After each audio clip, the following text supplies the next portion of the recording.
Aleluia! Cristo ressuscitou, verdadeiramente o Senhor ressuscitou. Aleluia!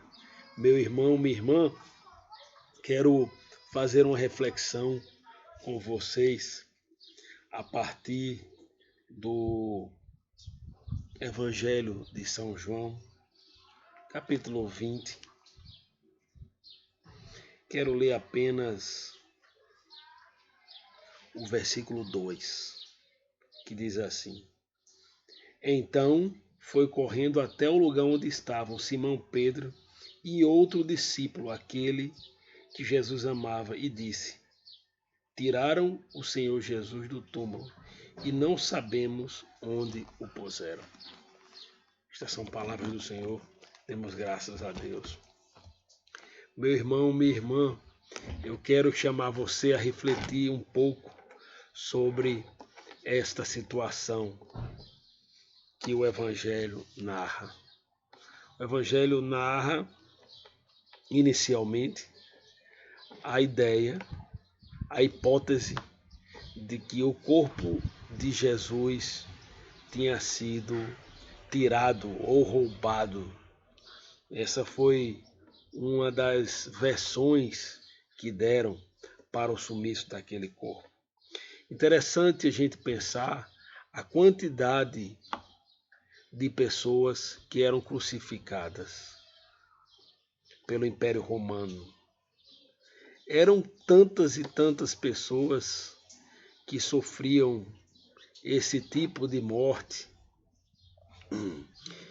que acabava virando uma estatística, quase como o que nós estamos vivendo hoje, quando vemos os números de pessoas que morreram devido ao coronavírus.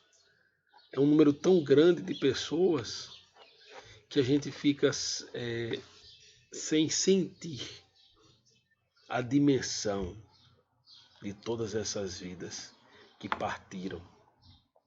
Sabemos que cada vida é preciosa para Deus, porque toda vida é criada à imagem e semelhança de Deus. E por todas as pessoas, Jesus Cristo morreu. E por todas, ele ressuscitou. Mas vamos fazer uma análise aqui, uma reflexão sobre as hipóteses do que poderia ter ocorrido. Veja bem, o corpo de Jesus sumiu. Em primeiro lugar, eu entendo que se o corpo de Jesus tivesse sumido, tivesse sido roubado, o Império Romano teria, com toda a sua tropa, com o vasto contingente que ele dispunha, ele teria plenas condições de encontrar esse corpo e de fazer uma exposição pública desse corpo para acabar com essa ideia de que ele teria ressuscitado. Não creio que isso fosse difícil, dado a capacidade ou a capilaridade do Império Romano, o domínio que eles exerciam sobre a sociedade e também as dificuldades de locomoções da época. Não é? Isso, para mim, é claro. Outra hipótese que levantaram a respeito do sumiço do corpo do Senhor Jesus foi a de dizer que essas mulheres que estavam lá, né, Maria Madalena e outras mulheres, essas mulheres teriam sofrido uma alucinação. Elas estariam, por serem muito religiosas, por terem uma ligação afetiva com Jesus, elas estariam sobre efeito de alucinação, né? Seria uma projeção à presença de Jesus. Né?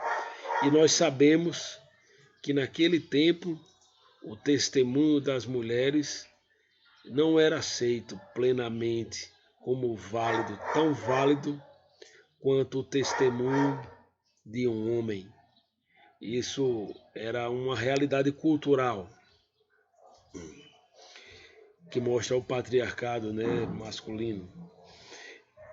Então, essa situação, essa hipótese também foi ventilada. Essas mulheres tiveram alucinação, né? Não houve, de fato, a ressurreição. Mas o interessante, meus irmãos, minhas irmãs, se a gente for continuar nesse período pascal, a gente vai ver que Jesus aparece a diversas outras vezes aos apóstolos. Chega a se relatar que Jesus apareceu a mais de 500 testemunhas. Mas o que eu quero trazer aqui para vocês refletirem comigo é o seguinte: vocês acreditam que os apóstolos eles iriam correr risco de morte, iriam colocar suas vidas em perigo por uma mentira, por uma versão não confirmada da realidade? Sinceramente, eu não acredito. Eu acredito que a ressurreição de Jesus, ela é provada a partir da mudança que há no comportamento dos apóstolos.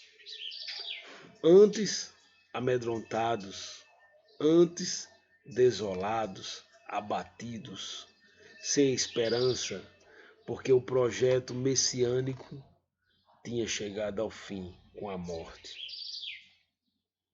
Dentro de um império que produzia a morte para que servisse de exemplo para qualquer um que tentasse questionar o seu poder, teria o mesmo fim que Jesus e tantos outros crucificados tiveram. Mas a atitude deles de enfrentar tudo para proclamar a ressurreição de Jesus Cristo é um sinal eloquente de que realmente o Senhor ressuscitou. Eu não creio que milhares e milhares de pessoas, mártires, dariam a sua vida se não tivessem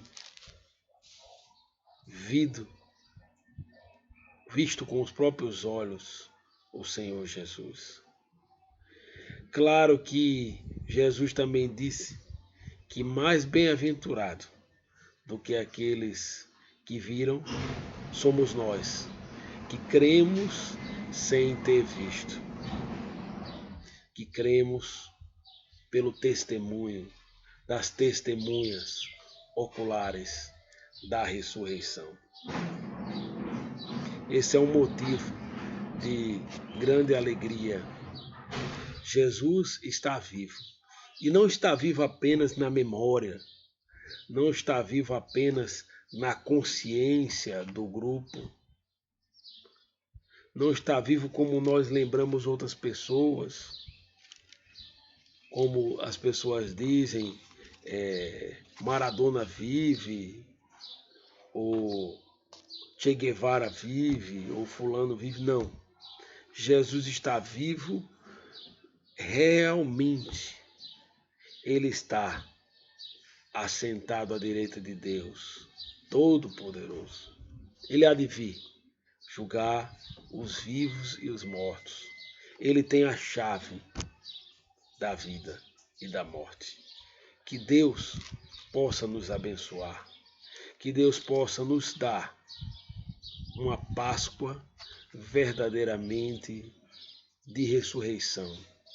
Em meio a tanta morte, acreditemos, a morte não tem a última palavra, e sim o Cordeiro de Deus imolado antes da fundação do mundo. Paz e bem.